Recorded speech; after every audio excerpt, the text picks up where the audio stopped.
శిశువు. And to us a son is given. అందుకనే మనకు ఒక శిశువుగా ఇవ్వబడ్డాడు. A child can be born, a son can never be born. చూడండి, ఒక శిశువు పుట్టగలుగుతాడు కానీ కుమారుడు పుట్టలేడు. So Christ was already a God. క్రీస్తు ముందుగానే దేవుడే ఉన్నాడు. He needed Jesus to take him to the cross. చూడండి, ఆయనకు యేసు క్రీస్తు వారి అవసరము దేనికోసం అంటే సిలువకు వెళ్ళాలి. Are you there with me? Because Christ was from eternity.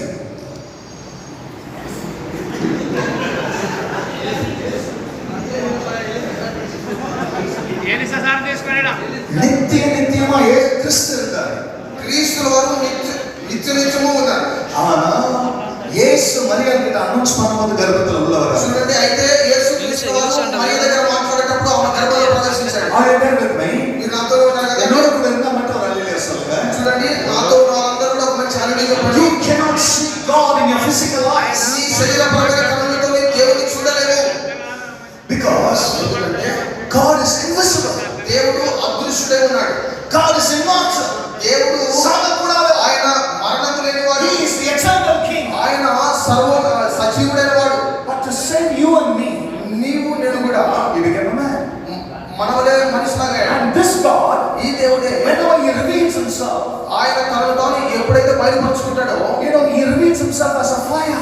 చూడండి, ఆయన బయలుపరుచుకున్నప్పుడు అగ్నిలాగా God బయలుపరుచుకుంటాడు. reveals himself as a fire. దేవుడు తనను తానే ఒక అగ్నిలాగా In బయలుపరుచుకుంటాడు. the book of Hebrews chapter 12, the last verse, హెబ్రీయుల పత్రిక 12వ అధ్యాయంలో the Bible says, దేవుడు వాక్యం our చెబుతుంది, God is a consuming fire. మన దేవుడు దహించు అగ్ని.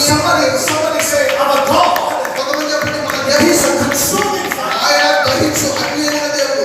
What does it mean? దానికి అర్థం ఏంటి? I am the only God. నేను మాత్రమే దేవుడు.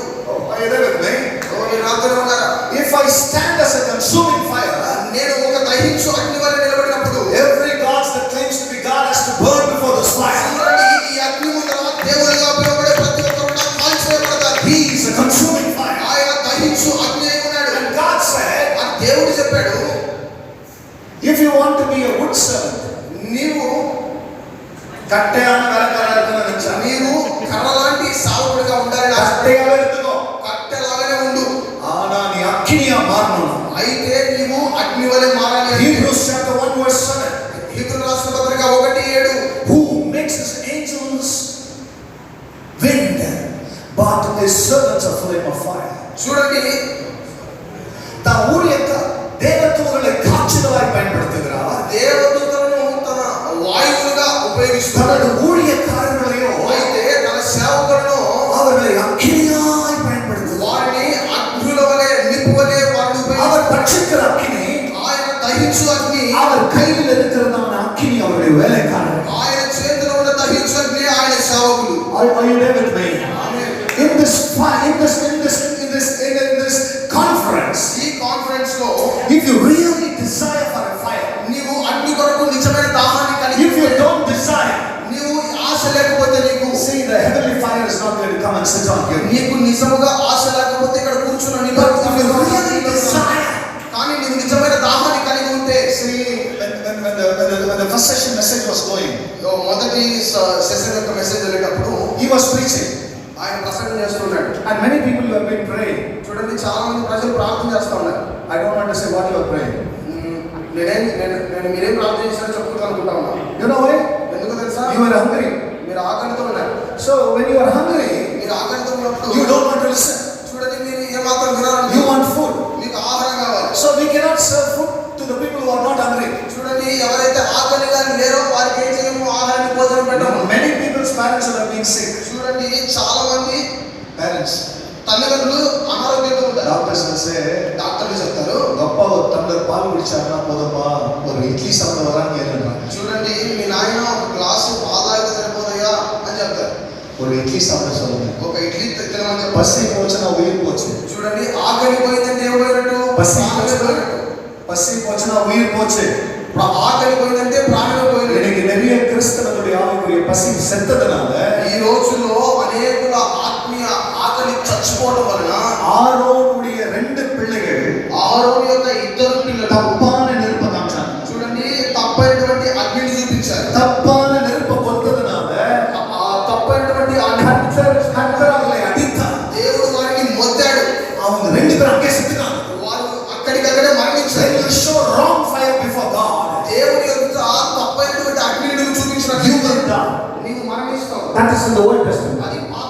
But in the New Testament, కానీ కొత్త నిబంధనలో you will not die. నీవు మరణించవు. But the work you do for Jesus will die. చూడండి, నీవు క్రీస్తు కొరకు చేస్తున్న పని మరణిస్తాడు. You will not die. నీవు మరణించవు. But your work for God will die. నీవు దేవుడు కొరకు చేస్తున్న పని మరణిస్తాడు. You will never be on fire. చూడండి, నీవు ఏమాత్రం అగ్నిలో ఉండలేవు. Because you lost the fire. ఎందుకంటే నీవు అగ్నిని కోల్పోయావు. Today my title is, fire anointing. ఈ రోజు నా అంశము దైవికమైన అగ్ని. Is the Father's authority. అది తండ్రి యొక్క అధికారమై ఉంది. Listen very carefully. చాలా జాగ్రత్తగా వినండి. Very carefully. చాలా జాగ్రత్తగా. See, my brothers and sisters, ప్రియమైనటువంటి సహోదర సహోదరులారా, you are not one life. చూడండి, నీవు ఒక జీవం కాదు. You are not one mind. నీవు ఒక ఆలోచన కలిగిన వాడు. You are three lives. నీకు మూడు జీవాలు ఉన్నాయి. Somebody say, I am three lives. చెప్పండి, నాకు మూడు Come జీవాలు. on, come on, say, I am three lives. చెప్పండి, నాకు 3 లైఫ్స్ ఉన్నాయి చెప్పండి. I'm not having one mind. నాకు ఒక మైండ్ లేదని I have three minds. నాకు 3 మైండ్స్ ఉన్నాయి In చెప్పండి. Genesis chapter 1 and verse 27, చూడండి, ఆదికాండం 1:26 God said, దేవుడు చెప్పాడు, let us create man. మనుషుని సృష్టింపమాగా. మనుషులను సృష్టిద్దాము. Before God made man, మనుషులను సృష్టించడానికంటే ముందుగా దేవుడు before God made man from the dust, మట్టిలో నుండి మనుషులను సృష్టించడానికంటే ముందుగా దేవుడు God created man. చూడండి, దేవుడు మనిషిని సృష్టించాడు. From what did God create man? దేవుడు దేనిని సృష్టించడం మనిషిని? God created man in his spirit. చూడండి, దేవుడు మనిషిని ఆత్మలో సృష్టించాడు. So ఆత్మ, your spirit will never die. నీ ఆత్మ ఎప్పటికీ మరణించదు. Only the dust will go to the dust. చూడండి, ఈ మట్టి అనేది మట్టిలో కలిసిపోతుంది. But your spirit is not dust. మన ఆత్మ ఎప్పటికీ In మరణించదు. chapter 2, ఆ రెండవ అధ్యాయంలో, Genesis chapter 2, ఆదికాండం 2వ అధ్యాయంలో verse 6 and 7, 6-7 వచనాలు చెప్పాడు. God said, దేవుడు చెప్పాడు, let us make man out of the dust. చూడండి, మట్టి నుండి మనిషిని కలగజేద్దామని And చెప్పాడు. thirdly, దాని తర్వాత God breathed his breath in the nostrils of man, and man became a living soul. చూడండి, ఆ మట్టితో చేయబడినటువంటి ఆ బొమ్మ దేవుడి శ్వాస వెళ్ళడం వలన ఆ మట్టి బొమ్మ కాస్త శరీరంగా మార్చబడింది. Because you are a man, you are mud. చూడండి, నీవు మనిషి వై ఉన్నందు వలన నీవెవరు? ఒక మట్టివి. Because ఎందుకంటే you came from mud. నీవు మట్టి నుండి వచ్చావు. This mind ఈ మైండ్ అనేది is the devil's mind. ఈ మైండ్ అంతా కూడా ఎవరి యొక్క mind? The devil speaks from here. చూడండి, సాతాను ఇక్కడ నుండి ఆలోచన చేస్తాడు. So ఆత్మ అనేది self speaks to the soul. చూడండి, స్వతహాగా మాట్లాడు. ஆத்மாவிலிருந்து மனுஷன் பேசுவான், சிந்தனையிலிருந்து சாத்தான் பேசுறான். ஓகே, சொல்லுங்க. ఆత్మలో నుండి మనిషి మాట్లాడతారు, తలంపులలో నుండి అపవాది మాట్లాడతారు. உன் ஆவியிலிருந்து தேவன் பேசுறான். చూడండి, మీ ఆత్మలో నుండి దేవుడు మాట్లాడతాడు.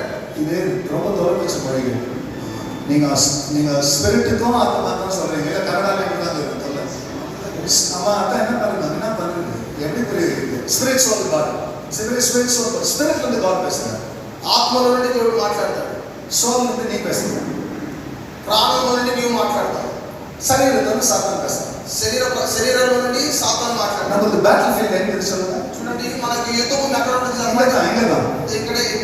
సాతాను வேற எங்க இருந்து சண்டை போடுறது? చూడండి, సాతాను వేరే ఎక్కడ నుండి గొడవ పెట్టలేదు. எங்க இருந்து சண்டை போடுறது? ఇక్కడ నుంచి గొడవ పడతాడు. So whenever the devil challenges you, சாத்தான் சேலஞ்ச் பண்ணும்போதெல்லாம் చూడండి, సాతాను నీకు సవాలు ఇచ్చేటప్పుడంతా நீ என்னடா பண்ணுவேன்னு கேட்பான். నీవు ఏమిరా చేస్తావో అని అడుగుతాడు. நீ உனக்கு சவால் கொடுக்கும் போதெல்லாம் నీకు సవాలు இந்த ఇచ్చినప్పుడు சேலஞ்ச் கேட்கும் போது ఈ సవాలు అడిగేటప్పుడు ஐயோ என்ன பண்றது தெரியலையே.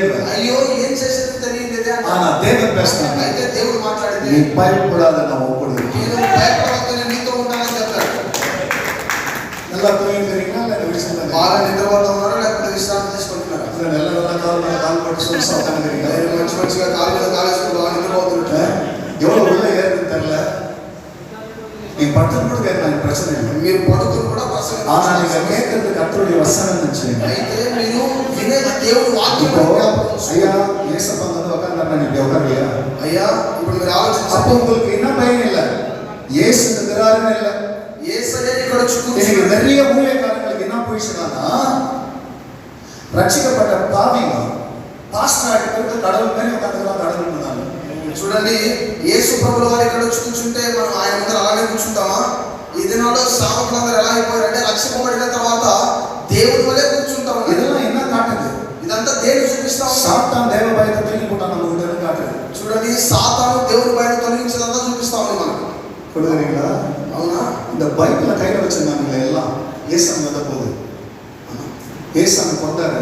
యేసయ్య పుట్టిన వచ్చాడు. బైబిల్ కైన వచ్చాం వేద పారడం పరిచయం. ఈ పరిచయులు వేద శాస్త్రులందరూ బైబిల్ చేతిలో పట్టుకున్నారు చూడండి.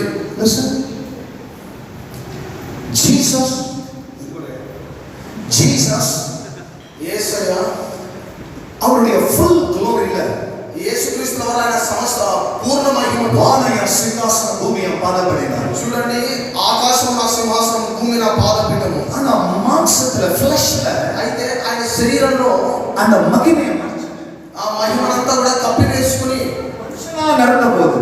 మనుషుల మధ్యలో నడిచేటప్పుడు బైబిల్ కైలో వెచ్చనే బైబిల్ చేతిలో పెట్టుకొని యేసయ్యను చూసి யாரேன்றா నీవు ఎవరు అంటున్నారు. கையில பைபிள் చేతిలో బైబిల్ கடவுள் எதிரில நிக்கிறாரு.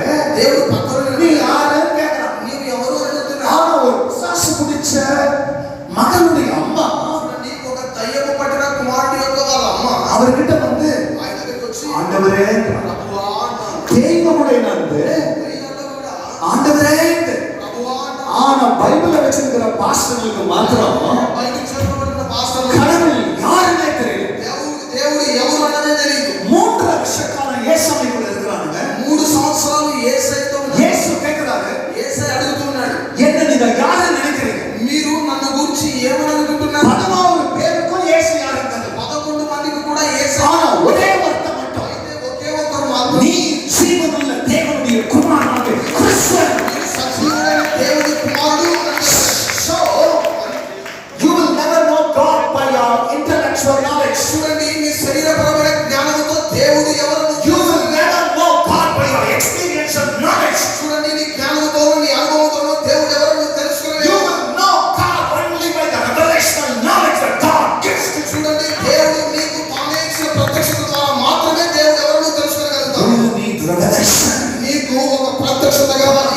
You need revelation. చెప్పండి నీకు ఒక ప్రత్యక్షత కావాలి. If you want your ministry to be exalted and elevated, உங்க ஊழியம் உயரணுமா? నీ పరిచర్య విస్తరించాలి అంటే உங்க ஊழியம் பெருகணுமா?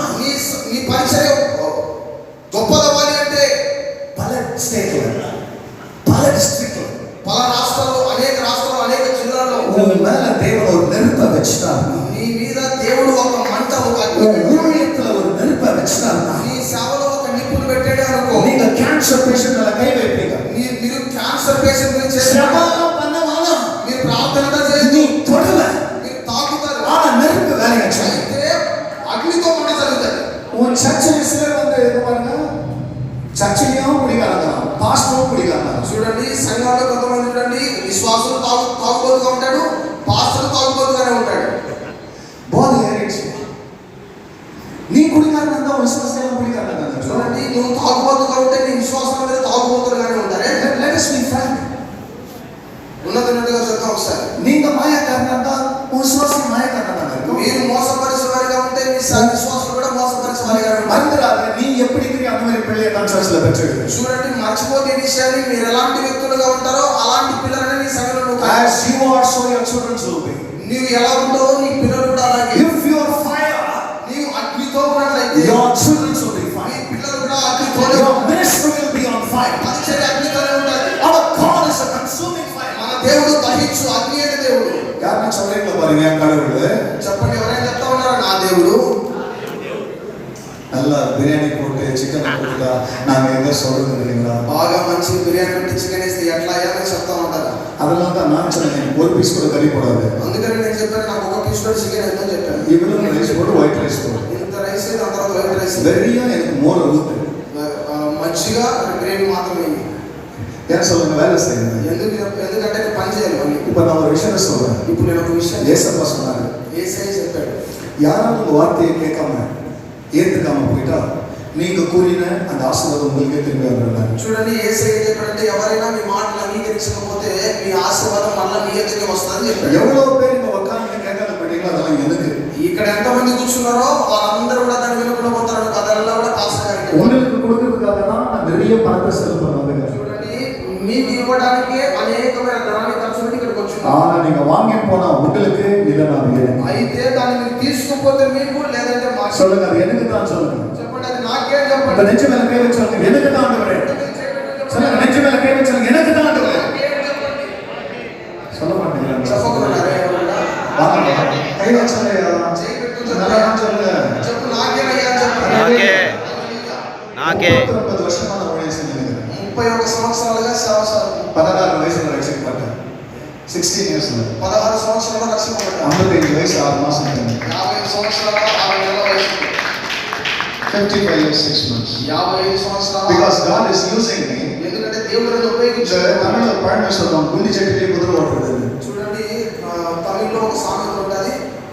గుర్రం ஒரே ஒரு சட்டிக்குள்ளே ஓட்டுறது குதிரை గుర్రాన్ని అంతా కూడా ఒకే రౌండ్ లో அந்த மாதிரி ஒரே சர்ச்சில் ஊழியம் செய்யும் ఆ విధంగా ఒకే సంఘంలో సేవ చేయాలి. சாவர வரைக்கும் ஒரே சர்ச்சில் சக்தி செத்துறது இல்லை చూడండి చచ్చిపోయిన తర్వాత ఒకే చర్చిలో மேல நெருப்பு இறங்கிச்சுட்டாங்க మీ మీదకి అగ్ని దిగి వచ్చింది అంటే நான் இங்கே அபோபசர் பார்க்குற ஊர்ல பார்த்து அமெரிக்கா வரைக்கும் பிரசவம் பண்ணேன் చూడండి నేను ఎక్కడో అక్కడ అమెరికా దేశంలో ప్రసంగం చేస్తున్నా. ஸ்லம்ல இருந்து ஹைலி எஜுகேட்டட் வரைக்கும் பிரசவம் பண்ணேன் చూడండి స్లమ్ ఏరియా నుండి మంచిగా హై ఎడ్యుకేటెడ్ వాళ్ళ దగ్గర కూడా ప్రసంగం చేస్తాం. ரொம்ப நல்ல பொம்பளைங்கல இருந்து மோசமான வேசி விபச்சாரம் வரைக்கும் பிரசவம் பண்ணேன் మంచి యవనస్తుల దగ్గర నుండి భయంకరమైన స్థితిలో ఉన్న యవనస్తులు కూడా పరిచయం చేస్తున్నా. how I was able to do that ఇదంతా చేయడానికి ఏ విధంగా உங்களால யூஸ் பண்ணிக்க முடியாது మిమ్మల్ని ఉపయోగించడానికి వీలవ్వదు. God உங்களுக்கு டோர் ஓபன் பண்ணா மட்டும்தான் உங்களை ஆர்டர் எடுத்து பயன்படுத்த முடியும் దేవుడు మీ కొరకు తలుపులు తెరిస్తేనే దాని ద్వారా మీరు ఉపయోగించబడడానికి లేదు. ஒரு காலத்துல வேகமா ஓடுனீங்க ஊழியத்துல చూడండి ఒకవైపు వేగంగా పరిగెడతా ఉన్నారు ஊழியத்துக்கு సేవకు. நீங்க ஏஞ்சிக்க மாட்டேங்கிறாரு ఈ రోజు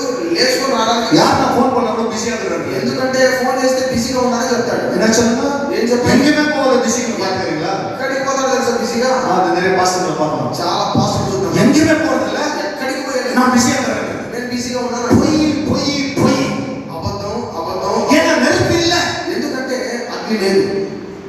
நெருப்பு இல்ல అగ్ని లేదు. ஆனா உங்க ஊழியத்துல நெருப்பு வந்துச்சு అయితే మన సావులోనికి అగ్ని దిగి நெருப்பு வந்துச்சு అగ్ని వచ్చిందంటే worshipல தான் கொலையே நடந்தது చూడండి ఆరాధనలోనే హత్య జరుగుతాం. ஆபேலும் காயனும் காணிக்கை கொண்டு வந்தாங்க కయ్యను హేబెలు కానుకలు తీసుకొచ్చారు. யாருடைய காணிக்கை ஏத்துக்கினாரோ ఎవరి కానుకనైతే అంగీకరించారో இப்ப காணிக்கை ஏத்துக்காம நம்பாரு ఇప్పుడు కానుక అంగీకరించబడే చూడు ఆయన அவன் கொலைக்காரன் ఆడు హత్యోడైపోయాడు. காணிக்கை ஏத்துக்கணும் தண்ணியும் காணிக்கை చూడండి కానుక అంగీకరించబడిన వాడు దండుడిగా కానుకిచ్చాడు. நல்ல ஆராதிக்கிறவங்க இந்த உலகம் குத்தி கொலை பண்ணுவாங்க చూడండి చాలా ఆరాధనలు జరిగే చోట ఈ హత్యలు ఇలాంటివి ఉంటాయి ఎక్కువగా. அண்ணன் கொலைக்காரனாகலாம் தம்பி கொலை பண்ணப்படுவாங்க చూడండి అన్న హత్య చేసేవాడిగా ఉన్నాడు, తమ్ముడు హత్య చేయబడేవాడిగా ఉన్నాడు. எப்படி ఈ విధంగా உண்மையான ஆராதனை அங்கீகரிக்க నిజమైన ఆరాధన అంగీకరించబడి ఆ అగ్ని దిగి వచ్చినప్పుడు ఆ అగ్ని దిగి వచ్చినప్పుడు నీ ఆరాధన ఎప్పుడైతే నిజంగా దేవుడు నీ కానుకను అంగీకరిస్తాడు. if your worship is not true నీ ఆరాధన నిజమైనదిగా లేకపోతే when bad smell comes we close our doors చూడండి చెడ్డ వాసన